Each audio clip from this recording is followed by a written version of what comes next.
Good morning, beautiful people. Were you ever taught this about the brain? Because I think everyone should know it.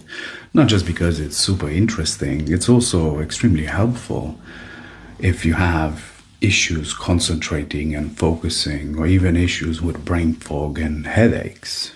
I guess a good place to start this Science Savage style neurobiology lesson is by acknowledging the ridiculousness that our brain is essentially a lump of fat that makes electricity, and that electricity is what powers your every thought, movement, and action that you take consciously and subconsciously.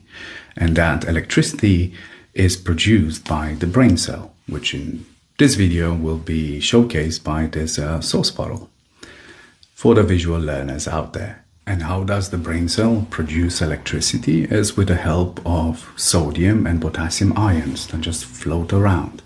That's why they are called electrolytes after all, because the cell itself has a negative charge, and the sodium ions have a positive charge, and the potassium one also have a negative.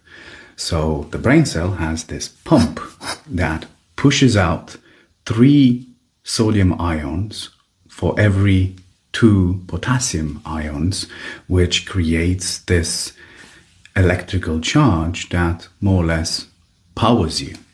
And that pump moving sodium and potassium to create this electrical charge is what your brain uses more than half of its energy. And considering that the brain uses about 20% of your overall energy consumption, that pump uses about 10% of the energy you expend on daily just to create this electrical charge.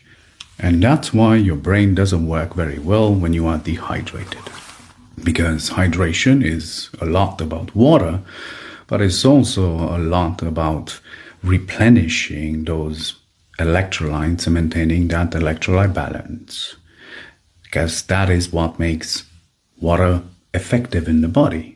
Right? That's why drinking coffee dehydrates you, despite of it being majority water, because the stimulant part of caffeine results in you losing about a 1/4 teaspoon of salt for each cup of coffee that you drink. And that's why drinking too much coffee can give you a headache, because you have lost too many electrolytes out of your system. So hydrating effectively by also replenishing your electrolytes will help those little hardworking brain cells a lot.